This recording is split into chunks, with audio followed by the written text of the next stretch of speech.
சீரரா செல்வம் போல் சேர்க்கவே என் ஆசான் வீரராகவருக்கு புகழ். வணக்கம். சாவை வென்ற சனாதனம் என்ற வரிசையிலே இன்று இந்து மதம் பெண்களுக்கு விதிக்கும் கற்பு என்ற ஒரு நீதியை பற்றி பார்க்கலாம். எல்லா மதங்களையும் கற்பு சொல்லப்பட்டிருக்கு தான். ஆனால் இந்து மதத்தில் அதுக்கு பயங்கரமான அழுத்தம் கொடுத்துருக்காங்க. ஒரு பெண் கற்புடையவளாக இருந்தால் பெய்யன பெய்யும் மழை வராமல் இருக்கிற சமயத்தில் பெய்ய சொன்னால் மழை வரும், நெருப்பை பற்றிக்க சொன்னால் பற்றிக்கும், அப்படிலாம் சொல்கிறாங்க. ஒரு பெண் கற்பாக இருந்தால் அது ஏன் அப்படி? இது என்ன எனக்கு ஒன்றும் புரியலையே. எல்லாம் கணவனே கண்கண்ட தெய்வம்னு சொல்லிடுறீங்க. ஏன் இப்போ ஆம்பளைங்கெல்லாம் பொம்பளைங்க காலில் விழுந்து கும்பிடுங்கடா, மனைவியே கண்கண்ட தெய்வம்னு ஆக்குங்கன்னு சொல்லலாம்ல?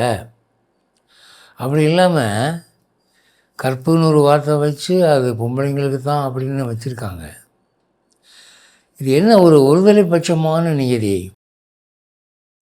நீதி என்பது அனைவருக்கும் சமம் அல்லவா என்று ஒரு கேள்வி.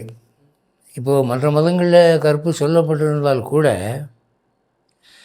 இங்கே இந்து மதத்தில் ரொம்பவும் கடுபிடி. சிட்டி பஸ்ஸில் கண்டக்டர்கிட்ட டிக்கெட் வாங்குகிற போது ஒரு பெண் காசு கொடுத்து டிக்கெட் வாங்குகிறப்போ அந்த காசை கண்டக்டர் கைப்படாமல் அப்படி தூக்கி போடுவா. கண்டக்டரும் டிக்கெட்டை அப்படி இருந்து கொடுக்கணும். அவள் உள்ளங்கையில் படுற மாதிரி தடவி கொடுத்தான்னா அங்கே ரகலை தான். இப்படியெல்லாம் பெண்களுக்கு என்று சில சட்டங்கள். இந்த அளவு மோசமாக மற்ற நாடுகளே இல்லை. ஆகவே இந்து மதம் இந்த கேள்விக்கு பதில் சொல்ல வேண்டிய ஒரு கடமையில் இருக்கிறது. அதை நாம் இன்றைக்கி பார்க்க போகிறோம்.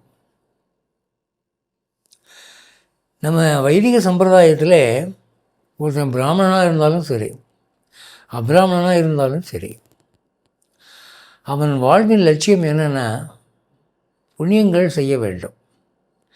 அப்போ தான் அவன் குடும்பம் நல்லாயிருக்கும், மறுஜன்மம் அவனுக்கு நல்லாயிருக்கும்.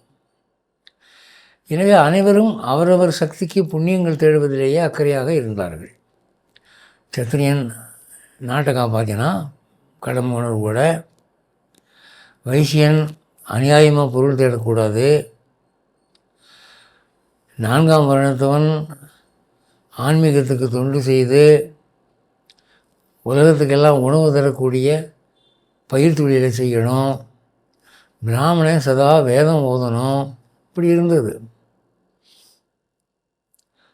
அப்போது புண்ணியம் தேடுவது தான் வாழ்க்கையினுடைய லட்சியம் என்று இந்த சமுதாயம் வாழ்ந்து வந்தது ஒரு காலத்தில். இன்றைக்கி மாறிக்கிட்டு வருது. அப்போது அந்த சமுதாயத்தில் புண்ணியம் தேடுறதுனா என்ன ஒரு கேள்வி. அதுக்கு குருவுக்கு சேவை செஞ்சால் புண்ணியம், தான தர்மம் பண்ணினா புண்ணியம், மூச்சடைக்கி யோகம் பண்ணினா புண்ணியம், ஒவ்வொரு திவ்ய தேசமாக கோயிலுக்கு போனால் புண்ணியம், பெற்றோருக்கு சேவை செய்தால் புண்ணியம், மகான்களுக்கு பணிவிடை செய்தால் புண்ணியம். இப்படி தான் பெரும்பாலும் புண்ணியங்கள் இருந்தன. இந்த புண்ணியங்களை ஆண்கள் ஓடி ஓடி சேகரித்தார்கள். இதில் ஏதாவது ஒன்று ரொம்ப தீவிரமாக செய்வாங்க. சரி, இப்போ பெண்கள் இதெல்லாம் செஞ்சால் என்ன அப்படின்னா, இந்த புண்ணியங்கள் எல்லாம் இருக்கிற இடத்த விட்டு வேறு இடம் போனால் தான் செய்ய முடியும். மூமெண்ட் இருக்கணும். இப்போ குரு சேவைனா குரு இருக்கிற இடம் போய் இவன் போய் சேவை செய்யணும். தானம் பண்ணுறதுன்னா ஒரு ஆள் 2 ஆள்னா பரவாயில்ல, நிறைய பேருக்கு தானம் பண்ணணும்னா அதுக்குன்னு அன்னதான சாலை அமைத்து அவன் செய்யணும். யோகம் பண்ணணும்னா காட்டுக்கு போய் செய்யணும். திவ்ய தேசம் போகிறதா இருந்தால் வட இந்தியாவிலேருந்து தென்னிந்தியா வரைக்கும் அலையணும். பெற்றோருக்கு சேவை செய்கிறதுனா கல்யாணம் ஆனால் கூட ஆண் பெண் பெற்றோர் கூட இருக்கிறான், பெண் அப்படி இல்லையே. அவள் பெற்றோருக்கு சேவை செய்யணும்னா அவங்க அம்மா அப்பா வீட்டுக்கு போய் செய்யணும். மகான்களை தேடி பணிவிடை செய்யணும்னா மகான்கள் நம்ம வீடு தேடி வரமாட்டாங்க, அவங்க இருக்கிற இடம் தேடி தான் நாம் போகணும். இதெல்லாம் ஆண்களுக்கு ஈஸி. ஏன்னா அவன் சம்பாதிக்கிறதுக்கு 4 ஊர் போகிறான், அவன் வீட்டில் இருக்கிறதே இல்லை. தேச சஞ்சாரம் புருஷ லட்சணம், அயலூர் செல்லுதல் ஆடவருக்கு அழகு. அங்கங்கே ஓடி ஆடி சம்பாதிச்சா தான் பணம் கிடைக்கும். இப்போ பெண்கள் இந்த புண்ணியங்களை சம்பாதிக்கணும்னா இதே மாதிரி அவங்களும் அலையணும், ஓடணும். ஏன் போனால் என்ன அப்படிங்கிற போது இதில் சில விஷயங்களை நம்ம கூர்ந்து பார்க்கணும். ரோட்டில் ஒரு 100 ஆண்கள் வர்றாங்க போகிறாங்க, யாரும் அவங்கள வேடிக்கை பார்க்குறதில்ல. பேச பார்த்துட்டு யாரோ போகிறான்னு போயிட்டே இருப்பாங்க. ஆனால் ஒரு பருவ பெண், ஒரு 18 வயசு பொண்ணு போகிறான்னு வச்சுக்கோங்க, ஏறக்குறைய அந்த சாலையில் அங்கே இருக்கக்கூடிய ஜனங்களில் 3/4 பேர் அவளே செகண்டில் கொடுப்பான். யார் இது? சிகப்பம் தெரியுதே, லேட்டஸ்ட்டு சாரீ, கொண்டே பார்த்தியா, மூக்கு கொஞ்சம் நல்லா இருக்குது, இப்படிலாம் பார்க்குறான். ஆம்பளைங்களை அப்படி பார்க்குறது இல்லை, பொம்பளைங்களை தான் அப்படி பார்க்குறாங்க. நான் சொல்கிறது சந்தேகமாக இருந்தால் நீங்கள் போய் ரோட்டில் செக் பண்ணி பாருங்கள், கடை வீதியில் போய் பாருங்கள், இதுதான் நடக்குது. ஒரு ஆம்பளை நம்ம மேலே இடிச்சிட்டான்னா எருமை எருமை பார்த்து போடா அப்படின்னு சொல்கிறோம். ஆனால் ஒரு பெண் நம்ம மேலே உரைச்சிட்டான்னா அவள் சாரி சொன்னால், இல்லைம்மா பரவாயில்லம்மா, மனசுக்குள்ளே என்ன நினைப்பேன்னா இன்னும் கொஞ்சம் உரசேன் அப்படின்னு நினைப்பு எனக்கு. இதானே யதார்த்தம், இதுதானே நிஜம். ஆண்களும் பெண்களும் சமம்னு வாதிடுகிறவர்கள் இந்த விஷயத்தை கொஞ்சம் யோசிக்கணும். காரணம் என்ன? படிப்பிலே பெண்களுடைய தோற்றமானது பிறருடைய கவனத்தை ஈர்க்கக்கூடியதாக இருக்கிறது. அவள் உடல் அமைப்பு, ஆண்களில் உடம்புலலாம் முடி இருக்கிறவங்களும் இருக்கிறாங்க, முடி இல்லாதவங்களும் இருக்கிறாங்க. ஆனால் பெண்களில் பெரும்பாலும் முடி இல்லாமல் மழுமழுன்னு நல்லா பளபளன்னு வாழைத்தண்டு மாதிரி தான் இருப்பாங்க. சினிமாவில் என்ன பண்ணுறான், கவர்ச்சி காட்டணுங்கிற போது பெண்களுடைய தொடை, பெண்களுடைய வயிறு, பெண்களுடைய முகம், பெண்களுடைய மார்பு, இதை தான் க்ளோஸ்அப்பில் காட்டுறான். அது அதிகமாக மறைக்கப்படாமல் அது எவ்வளவுக்கு வெளியே தெரியுதோ அவ்வளவுக்கு கவர்ச்சி அதிகம். ஏன்னு கேட்டால் அப்போ தாங்க கூட்டம் வரும், அதாங்க செக்ஸ் அப்பீல், அதாங்க கவர்ச்சி. சரி, இதே மாதிரி ஆண் நடிகர்களை தொடையை காட்ட சொல்லுங்கள், வயிறை காட்ட சொல்லுங்கள், மார்பை காட்ட சொல்லுங்கள், கை காலெல்லாம் க்ளோஸ்அப்பில் காட்டுங்க. என்ன ஆகும்? எல்லாம் தியேட்டரை விட்டு எந்திரிச்சு போயிடும். ஏன் அப்படி? பெண்கள் உடம்புக்கு தான் அந்த கவர்ச்சி இருக்குது. ஒரு சுக்லால் ராம்சேட் பீடிக்கு கூட விளம்பரத்துக்கு பொம்பளை படத்தை போனான். பொம்பளை பீடியாக குடிக்கிறான். ஆண்கள் பயன்படுத்தக்கூடிய பொருட்களுக்கு கூட பொம்பளை படத்தை போட்டு தான் விளம்பரம் பண்ணுறான். எந்த பொருள் விளம்பரமாக இருந்தாலும் ஒரு பொண்ணு தான் சிரிச்சுக்கிட்டு நிற்கிறா.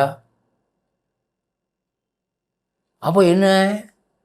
இயற்கையின் படைப்பிலே பெண்ணுடைய உடல் என்பது ஒரு கவர்ச்சியான அமைப்பாக இருக்கிறது. இப்போது இப்படிப்பட்ட பெண்ணை வெளியே அனுப்புறதுனா யோசனையாக இருக்குது.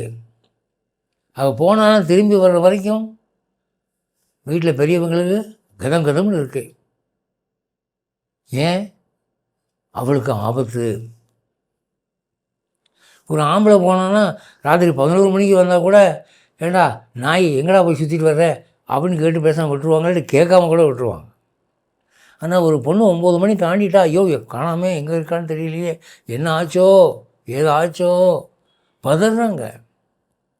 ஏங்க, ஆணும் பெண்ணும் சமம் தானேங்க. ஆணை பற்றி கவலை இல்லாமல் இருக்கீங்கள்ல, அதே மாதிரி பொண்ணை பற்றியும் கவலை இல்லாமல் இருக்க வேண்டியதானேங்க. ஏன் இருக்க மாட்டேங்கிறீங்க? எங்கேயாவது ஆண்கள் பெண்களால் கற்பழிக்கப்பட்டார்கள் அப்படி நியூஸ் வருதா? சொல்லுங்கள், யோசிச்சு சொல்லுங்கள். ஒரு பெண் கான்ஸ்டபிள் ஒரு பிஏ படிக்கும் மாணவனை கதற கதற கற்பழித்தாள். இப்படி எங்கேயாவது செய்து காட்ட முடியுமா? கிடையாது, முடியாது உங்களால். கற்பழிக்கிறது எப்போவுமே ஆண்களுடைய ஏகபோக உரிமை. அவன்தான் கற்பழிப்பான், கற்பழிக்கப்படுவது பெண் தான். அப்போ ஆணுக்கு இல்லாத ஒரு பெரிய ஆபத்து இது இருக்குது. குடும்ப மானம் காக்கப்பட வேண்டுமானால் பெண்ணை ரொம்ப எச்சரிக்கையாக பாதுகாக்க வேண்டியிருக்கு. அப்போது பெண்ணை வீட்டை விட்டு வெளியே அனுப்புறதுக்கே பயமாக இருக்கே. இப்போ இன்றைக்கி ஆஃபீஸுக்கு போகிறாங்க, இன்றைக்கி மிலிட்ரியில் கூட இருக்காங்க பெண்கள், போலீஸில் இருக்கிறாங்க. ஆனால் எல்லாம் சுப செய்தியாக காதில் விழுதா? பல செய்திகள் மூடி மறைக்கப்படுகின்றன. எவ்வளவோ அசிங்கமான செய்திகள் நிகழ்கின்றன. ஊடுருவி பார்க்கிறவர்களுக்கு தெரியும். இதை அன்றைக்கி பெரியவங்க பார்த்தாங்க. என்ன சொன்னாங்க? எதுக்குடா வம்பு? பெண் வீட்டில் பத்திரமா இருக்கட்டும். அவளை அடிமைப்படுத்தணுங்கிறதுக்காக கதவை போட்டு பூட்டலை, அவளை பத்திரப்படுத்தணுங்கிறதுக்காக. வைர நெக்லஸை பீரோவில் வச்சு பூட்டுவாங்க. சாதாரண இரும்பு வாளியை வெரண்டாவிலே போட்டுருவாங்க. ஆம்பளை இரும்பு வாளி, பொம்பளை வைர நெக்லஸ். அவளை பாதுகாக்கணும். அவள் வீட்டில் இருக்கட்டும்யா. சம்பாதிக்கிற வேலை, சங்கடங்களை சமாளிக்கிறதெல்லாம் ஆம்பளை பார்த்துக்கட்டும், அது அவனோட டியூட்டி அப்படின்னு பிரித்தாங்க. இப்போ இன்றைக்கி சமுதாயத்தில் பொம்பளையை சம்பாதிக்க விட்டு ஆம்பளை ஹவுஸ் ஹஸ்பண்டு அப்படின்னு சமையல் பண்ணி வீட்டில் உட்காந்து சோறு தின்னுட்டுருக்கான். இன்றைக்கி காலம் மாறி போச்சு. அன்றைக்கி அப்படி இல்லை. ஆண்மகனுக்கு என்ன பேர்? பர்த்தா. பர்த்தானா மனைவியை காப்பாற்றுகிறவன்.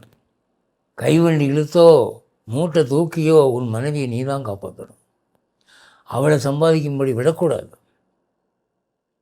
அப்படி ஒரு கொள்கை இருந்தது அந்த காலத்தில். அதை எல்லோரும் ஏற்றுக்கொள்கிறார்கள். சரி, இப்போ என்ன பிரச்சனை வருது அப்படின்னா, பெண்கள் கேட்குறாங்க, சரி இப்போ நாங்கள் எங்கேயும் போகக்கூடாதுன்னு சொல்லிட்டீங்க, ஆனால் இப்போ நாங்கள் புண்ணியம் தேட வேண்டாமா? குரு சேவை, தான தர்மம், யோகம், திவ்யதேச சேவை, பெற்றோருக்கு சேவை, அடுத்தாப்பில் மகான்களை தேடி சேவை செய்கிறது, இதெல்லாம் எங்களுக்கு வேண்டாமா? எல்லாருக்கும் எல்லாம் வேணும்தாம்மா. ஆனால் இதுக்காக நீங்கள் வெளியே கிளம்புனீங்கன்னா உங்களுக்கு ஆபத்து இதை விட பெருசாக இருக்குதுமா. அதனால் உங்களுக்கு ஒரு தனி சட்டம் போடுறோம். பெண்கள் பல வகையில் ஆண்களை விட வேறுபாடு உடையவர்களாக இருக்கிறார்கள். 2 பேரும் சமம், ஆணும் பெண்ணும் சமம், ஆணும் பெண்ணும் சமம், ஆணும் பெண்ணும் சமம்னு கத்துறாங்க. அவங்க இதெல்லாம் யோசிக்கணும். மாதவிலக்கு வந்துட்டால் ஒரு பெண் படுற பாடு, பிரசவ காலத்தில் அவள் படுற பாடு, மெட்டர்னிட்டி பீரியடில் அவள் எவ்வளோ கஷ்டப்படுறா, இதெல்லாம் ஆம்பளைகளுக்கு இருக்கா? இல்லையே. படைப்பிலேயே ஆண் வித்தியாசமாக படைக்கப்பட்டிருக்கிறான், பெண் வேறு மாதிரி படைக்கப்பட்டிருக்கிறாள். அவளுக்கு தாய்மை, குடும்ப பொறுப்பு, கணவனை பேணுதல், அடுத்த தலைமுறையை உருவாக்குதல், அப்படி உன்னதமான கடமைகளை அவங்களுக்கு ஆண்டவன் கொடுத்தான். அப்போ பெரியவங்க என்ன சொன்னாங்க? ஆம்பளை போய் வெளியில் போய் அவன் கஷ்டப்பட்டு தேடுற புண்ணியமெல்லாம் உனக்கு வீட்டுக்குள்ளேயே வர்றதுக்கு நாங்கள் ஒரு ஏற்பாடு பண்ணுறோம்மா. என்னன்னா, உன் கணவனையே தெய்வமாக நினைத்து அவனுக்கு சேவை செய்கிறதுலையே எல்லா புண்ணியமும் அவனுக்கு வந்துடும். அவன் வெளியே போய் சம்பாதிக்கிற புண்ணியத்தில் பாதி உனக்கு தேடி வந்துடும் அப்படின்னு ஒரு சட்டம் போட்டான். இது என்ன கரும்பு தின்ன கூலி மாதிரி. ஒரு மனைவிக்கே கணவன் மேலே பிரியமாக இருக்கிற போது அவனுக்கு இஷ்டமான ஒரு சமையல் பண்ணுறதுங்கிறது சந்தோஷமாக இருக்கும். அவர் எப்போ ஆஃபீஸில் வருவார், இது சாப்பிட்டு பார்த்துட்டு எப்படி இருக்குன்னு அவர் சொல்லணும் என்று அவளே இருப்பாள். தன் பிள்ளைகள் சாப்பிட்டு விட்டு முகம் மலர்வதைக் கண்டு அவள் சொர்க்கபோகம் அனுபவிப்பாள். அப்போ என்ன சொல்லியிருக்குன்னா, இந்த மாதிரி சுகம் அனுபவிக்கிறதுல உனக்கு புண்ணியம் வருது. அவன் வெளியே போய் குரு சேவை செஞ்சு திவ்ய தேசத்துக்கு போய் அடையிற புண்ணியமெல்லாம் நீ வீட்டில் கணவனுக்கு செய்கிற சேவையிலே வரும். யார் சட்டம் போட்டால்? ரிஷிகள். ஸ்மிருதிகளை எழுதிய ரிஷிகள் சட்டம் போட்டாங்க. அதுக்கு பலன் தரதோ அவங்க தான், அதிகார புருஷர்கள், தேவர்கள், கடவுள். அப்படி தான் சாஸ்திரம் சொல்லுது. இப்போது இந்த பெண்களை கூடுமான வரை வீட்டுக்குள்ளேயே வைத்திருக்க வேண்டும். அவங்களுக்கு வேண்டிய உணவு, உடை, பாதுகாப்பு எல்லாம் ஆம்பளை செய்யணும். அதான் அந்த காலத்து கடமையாக இருந்தது. அப்படி செய்யும்போது கடவுள் நமக்கு இந்த கணவன் மூலமாக தானே எல்லாம் கொடுக்குறார், அப்போ இவர் தான் கடவுள்னு நினச்சிக்குவோம் என்று நீ நினச்சின்னா உனக்கு புண்ணியம் என்று சொன்னார்கள். அதுக்கு பேர் தான் கற்புன்னாங்க. கற்புங்கிற சொல் எப்படி வருது? கல்விங்கிறோம்ல, அதான் கல் என்ற வேறு சொல். கணவன் சொல்லி கொடுக்க அதன்படி நீ வாழணும், அதான் கற்பு.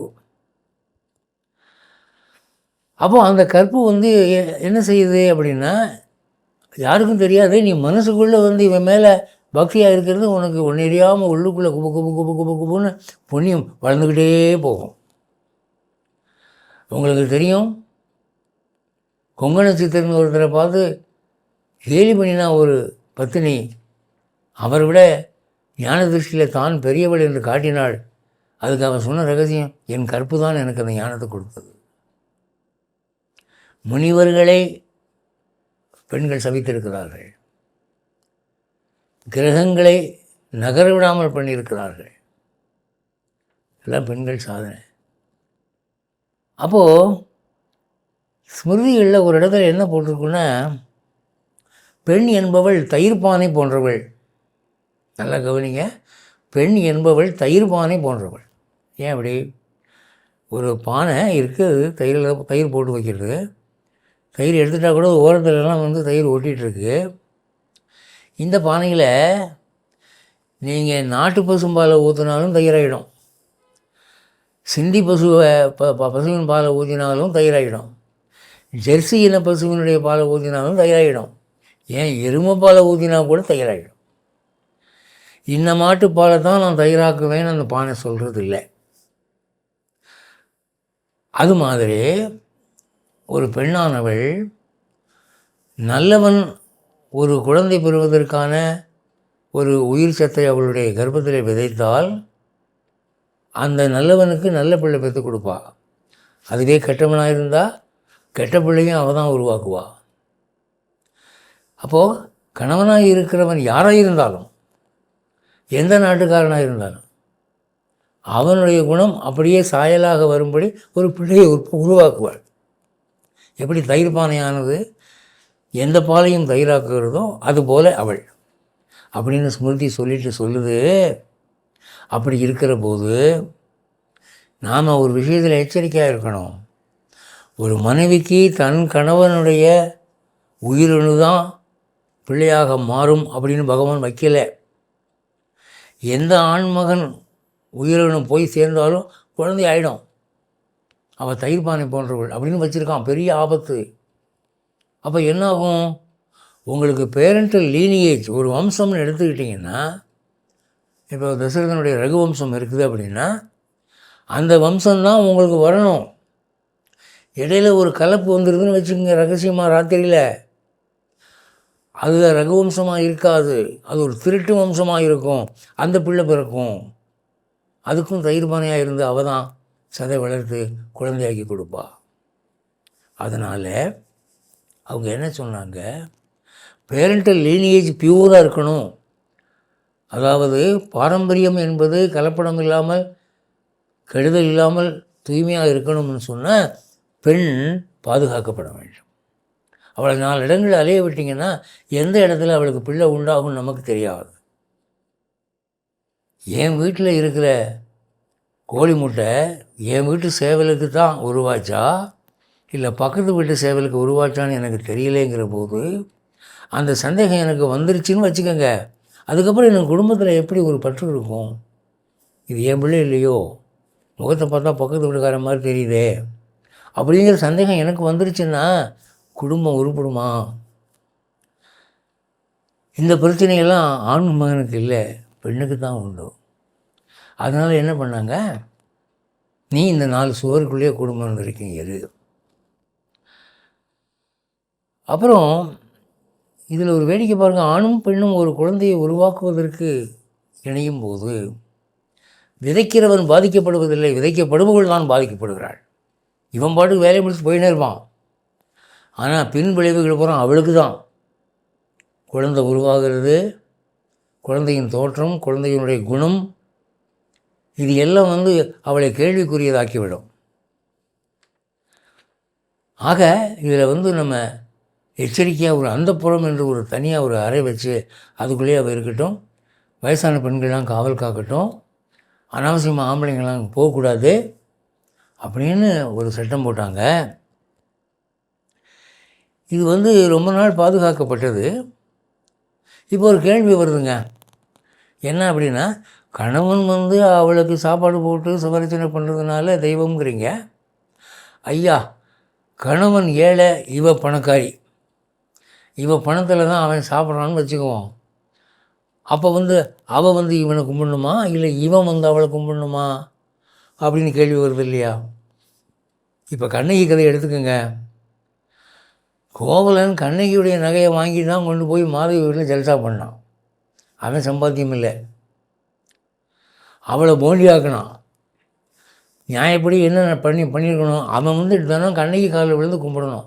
மாதவி வீட்டில் நான் செலவு பண்ணுறதுக்கு பணம் நீ தானே கொடுக்குற, உன் கால் தொட்டு கும்பிட்றேன் அப்படின்னு அவன் சொல்லணும் இல்லையா? இல்லையே. அப்பவும் கண்ணகி தானே கோவலனை போய் கும்பிட்டுக்கிட்டு இருந்தா. இந்த மாதிரி தலைப்புரண்ட விதிகளும் வருகின்றன சமயத்தில். அப்படி பார்க்குற போது கண்ணகிக்கும் கோவலனுக்கும் குழந்தை இல்லை, கோவலனுக்கும் மாதவிக்கும் தான் குழந்தை இருந்தது. இப்போ குழந்தை கொடுக்கும் தெய்வம் என்று கணவனை வணங்க வேண்டிய அவசியம் கண்ணகிக்கு இல்லை. ஆனாலும் அவன் அப்படி வணங்கினான். இப்போது இந்த மாதிரி வழக்கமான சட்டம் கொஞ்சம் புரண்டு போகிற போது அப்போவும் அந்த ரெகுலாரிட்டி படி அந்த பழைய தர்மத்தையே கடைப்பிடிக்கிறது பெரிய புண்ணியம், டபுள் புண்ணியம். அது அவங்களுக்கு சீக்கிரமாக பகவானுடைய அருள் கிடைக்கும் என்று ரிஷிகள் எழுதி வைத்தார்கள். இது எப்படி இருக்குது அப்படின்னு சொன்னால், இப்போ வந்து 4 சாலைகள் சந்திக்கக்கூடிய ஒரு நார்சந்தி, அங்கே சிக்னல் இருக்குது, 4 பக்கமும் சிக்னல் இருக்குது. சிவப்பட்டி இருந்தால் வண்டி நிறுத்தணும், பச்சை இருந்தால் தான் போகணும். ஹெவி டிராஃபிக் இருக்கிற போது அந்த சிக்னல் ரொம்ப உதவியாக இருக்கும். இப்போ என்ன ஆகுது அப்படின்னா, சில சமயத்தில் டிராஃபிக் அதிகமாக இருக்காது, ஒரே ஒரு வண்டி போகும். சப்போஸ் ராத்திரி 9 மணின்னு வச்சுக்கோங்க, டிராஃபிக்கெல்லாம் ஓஞ்சி போச்சு, ஆனால் சிக்னல் ஒர்க் பண்ணிகிட்டு இருக்கு. அப்போ இந்த டாக்ஸி ஓட்டுறவன், பைக் ஓட்டுறவன் என்ன நினைக்கிறான், இதை பார்த்துட்டு இதுக்காக போய் நிற்கணுமான்ட்டு அது ரெட் லைட் எரிஞ்சால் கூட சரண் போயினே இருப்பான். ஏன்னா இதில் வண்டி இல்லையா. இப்போ அங்கே வந்து ஒரு சப் இன்ஸ்பெக்டர் நின்றுட்டுருக்காரு பிசியோட. அப்போ என்னாச்சுன்னா, ஒரு +2 படிக்கிற மாணவன் ஒருத்தன் வர்றான், பைக்கில் வர்றான். அவன் சிவப்பு லைட்டை பார்த்துட்டு வண்டியை நிறுத்திட்டான். இதில் வேடிக்கை என்னென்னா, சைடு வண்டியும் இல்லை, எதிர் வண்டியும் இல்லை. இவன் போனால் பிரச்சனை இல்லை, போகலாம், ஆனால் போகலை. பச்சை வர்ற வரைக்கும் இருந்துட்டு பச்சை வந்தோடனே வண்டியை ஸ்டார்ட் பண்ணுறான். அப்போ அந்த சப் இன்ஸ்பெக்டர் பார்த்து, டேய் தம்பிக்கு வா கூப்பிட்டாரு. அதான் டிராஃபிக் இல்லையே, நீ போயிருக்கலாமே அப்படிங்கிறாரு. அதுக்கு அவன் சொல்கிறான், டிராஃபிக் இருந்தாலும் இல்லாட்டியும் சிவப்பு லைட் தான் நிற்கணும் அப்படிங்க வாத்தியார் சொல்லியிருக்காரு, அதனால தான் நான் நின்னேன் அப்படின்னு. அப்போ அந்த எஸ்ஐ பார்க்குறாரு, அடேங்கப்பா என்ன தேசபக்தி, நீ தானடா இந்த இந்தியாவுக்கு வேணும் என்று சந்தோஷப்பட்டு முதுகு தட்டி கொடுத்து சட்டப்பையிலேருந்து ஒரு 50 ரூபாய் எடுத்து, இந்தா கேட்பரிஸ் வாங்கி சாப்பிடு போ அப்படின்னு கொடுக்குறாரு. இப்போ கேள்வி என்னென்னா, டிராஃபிக் இல்லாத போது எதுக்காக சிவப்பு லைட் நம்ம மதிக்கணும் அப்படின்னு ஒரு கேள்வி வருது. சட்டத்துக்காக மதிக்கப்பட வேண்டும், அதான் தர்மம். அப்போ ரிஷிகள் என்ன நினைக்கிறாங்க, இந்த கண்ணகியை பார்த்து கோவலன் கும்பிட வேண்டிய காலம் இருந்தும் அதை அவனை கும்பிடுற அந்த கற்புங்கிற நெறி தவறக்கூடாதுன்னு இவளை மேன்மைப்படுத்தணுயா என்று சொல்லி இவள் கோபித்த உடனே பாண்டியராஜ செத்து போகிறான், அவன் மனைவி செத்து போகிறா, மதுரை பற்றிக்கிட்டே இருக்குது. அப்படி பண்ணாங்கல்ல. தேவலோகத்திலிருந்து வாகனம் வந்து இறங்கி இவளையும் இவள் கணவனையும் எழுப்பி கொண்டு போனது இல்லையா. இதெல்லாம் தேவர்கள் பண்ணுற அற்புதம் தானே. இவள் கற்புக்கு எவ்வளோ மார்க் கொடுத்துருக்கா பார்த்தியா, என்ன ரெஸ்பெக்டு, அதுதான் அவங்க பார்க்குறாங்க. அதனால் இந்த ரிஷிகள் எழுதின சட்டங்கள் தேவையா இல்லையா என்றது கேள்வி அல்ல, அவை மதிக்கப்பட வேண்டும். சில வீடுகளில் பார்த்திங்கன்னா தகப்பனார் சின்ன வயசுலேயே எங்கேயோ போயிட்டார், தாயார் குழந்தைய வளர்க்குறா. அந்த பையனுக்கு 15 வயசு ஆகிற போது தகப்பனார் வர்றாரு எங்கேருந்தோ. இப்போது அவனை அது வரைக்கும் வளர்த்தது அவங்க அம்மா தான், அப்பா இல்லை. ஆனால் சாஸ்திரம் என்ன சொல்லுது, உனக்கு உயிர் கொடுத்த உன் தந்தையை அவர் உன்னை இருந்து வளர்க்காவிட்டாலும் நீ மதிக்க கடன்பட்டிருக்கிறாய், இதுக்காக அவரை போய் நீ அடிக்கிறது தப்பு என்று தவறு செய்கிறவர்களையும் தலைவனையை கௌரவிக்க வேண்டும். சட்டம் அப்படி இருந்தால், ராமன் அப்படி தான் தசரதன் நியாயத்துக்கு விரோதமாக நீ காட்டுக்கு போடான்னு சொன்னபோது தந்தை சொல் மிக்க மந்திரம் இல்லை அப்படின்னு அவன் காப்பாற்றினா. அதனால தான் அவனுக்கு ராஜாராமன்னு பேர், தசரதராமன்னு பேர். அப்போது சட்டங்கள் மதிக்கப்பட வேண்டும். அதற்கான காரணங்கள் பிசகி இருந்தால் கூட அப்படி இருக்கிறவனை நோக்கி கடவுள் தேடி வருகிறார். அவனுடைய வாக்கு பலிக்கும், அவனுடைய ஆசைகள் நிறைவேறும், அவனுக்கு நல்ல மறுஜனமும் எதிர்காலம் உண்டு, அவன் குடும்பம் ரொம்ப சேமமாக இருக்கும். தர்மசாஸ்திரங்களை கூடுமானவரை யார் கேள்வி கேட்காமல் தலைவணங்கி பணிகிறார்களோ அவர்களுக்கு என்று பகவான் தனி மார்க் லிஸ்ட் வச்சுருக்கான். அதனால் நீங்கள் சரித்திரத்தை புரட்டி பார்த்தீங்கன்னா எத்தனையோ இடங்களில் தர்மத்துக்காக மட்டுமே காக்கப்பட்டிருக்கிறது. சூழ்நிலை தேவைகள் அப்படி இருக்கவில்லை என்று கூட நாம் பார்க்குறோம். ஒரு நாட்டு ராஜா போண்டி ஆகிடுறான், குடிமக்களை பாதுகாக்க அவனால் முடியலை, அவனுக்கு வருமானமே இல்லைன்னு ஆகி போச்சு. அப்போ கூட அந்த குடிமக்கள் போய் அந்த மகாராஜாவை வணங்குறான், மகாராஜா அப்படின்னு. சமீப காலத்தில் ஒரு ராஜா இறந்து போனார். அதாவது இந்திய நாட்டு அரசர்களில் கடைசி அரசர். கர்நாடகாவில் உயிரோடு இருந்தார், இறந்து போயிட்டார். அவரை பற்றி அவருடைய வாழ்க்கை வரலாறு பேப்பரில் வந்திருக்கு. கடைசி 20 ஆண்டு காலம் அவருக்கு எந்த விதமான வருமானமும் இல்லாமல் ஏழ்மையில் தவித்தார். அப்போது அந்த கிராமத்து ஜனங்களெல்லாம் சேர்ந்து ஆளுக்கு கொஞ்சம் காசு போட்டு டெய்லி அவருக்கு 3 வேளை சாப்பாடு கொண்டு வந்து கொடுத்து அந்த சாப்பாடு பாத்திரத்தை வச்சுட்டு எல்லாம் விழுந்து கும்பிட்டுட்டு போவாங்களாம். அதை நான் படித்தேன். இப்போ தான் அவர் ராஜா இல்லையே, அவருக்கு வருமானம் இல்லையே, தலையில் கிரீடம் இல்லையே, இன்னும் எதுக்கு அவரை போய் கும்பிடுறீங்க அப்படின்னு கேட்டால், ராஜா என்ற ஸ்தானத்துக்கு நாங்கள் ஒரு மரியாதை வச்சுருக்கோம். இன்றைக்கி அவர் கையில் காசு இல்லாமல் இருக்கலாம், ஆனால் அன்றைக்கி ராஜாவாக இருந்தவர் தானே என்று அங்கே ஸ்தானத்துக்காக ஒரு மதிப்பு. அதனால தான் இன்றைக்கி சம்பாதிக்காத கணவன் சம்பாதிக்கிற மனைவி என்று இருந்தால் கூட, சாமர்த்தியம் இல்லாத கணவன் சாமர்த்தியமான மனைவி என்று இருந்தால் கூட இந்த நெறி மட்டும் மாற வேண்டாம் கூடுமானவரை என்று பெரியவர்கள் சொன்னார்கள். அதனால தான் இன்றைக்கும் தர்மம் நிலைத்து நிற்கிறது. அது பகவான் அந்த மாதிரி மனிதர்களை மிகவும் நேசிக்கிறான். ஏன்னா ஒரு நியாயமான காரணம் இருக்கிற போது ஒருத்தனை வணங்குறது பெருசு இல்லைங்க. அந்த காரணம் தப்பி போகிற போது அப்போ அவன் பணிச்சு போகிறான் பாருங்கள், அதுதான் பெருசு. கும்பகர்ணன் ராவணன்கிட்ட கேட்குறான், அண்ணா முதல்ல செய்ய வேண்டியது முதல்ல செய்யணும், ரெண்டாவது செய்ய வேண்டியது ரெண்டாவது செய்யணும், நீ கிறுக்குத்தனமாக வேலையெல்லாம் பண்ணிவிட்டு இப்போ ராமன்கிட்ட எங்களெல்லாம் மாட்டி விட்டேன், இலங்கையினுடைய எல்லா சைன்யமும் அழிஞ்சு போச்சு, இப்போ ராஜா மட்டும்தான் பாக்கி, நல்ல ராஜா வாச்சப்பா எங்களுக்கு அப்படின்னு ஏசுகிறான் ராவணனை. ஆனால் இவ்வளவும் ஏசிட்டு சரியண்ணா, என்ன இருந்தாலும் நீ எனக்கு தலைவன், எனக்கு அரசன், உன் பேச்சை நான் மீறக்கூடாது, இவ்வளோ நாள் நீ போட்ட சொத்தை நான் சாப்பிட்ருக்கேன், போகிறேன் யுத்தத்துக்கு போகிறேன், ஏன்னா மிஞ்சி போனால் ராமன் என்னை கொல்லுவான், கொண்டுட்டு போகிறான் என்று போனான். சண்டையிட்டான், செத்தான். அங்கே அவன் எதிர்ப்பு பண்ணலை, புரட்சி பண்ணலை. அப்போது தலைவன் பக்கம் நியாயம் இல்லை என்றாலும் நான் சட்டத்துக்கு கீழ்ப்படிவேன் என்கிற ஒரு அடக்கம், ஒரு பணிவு இருந்தது அவன்கிட்ட. அதனால் இன்றைக்கி வரைக்கும் கம்பன் கும்பகர்ணனை புகழ்ந்து பேசுகிறான்.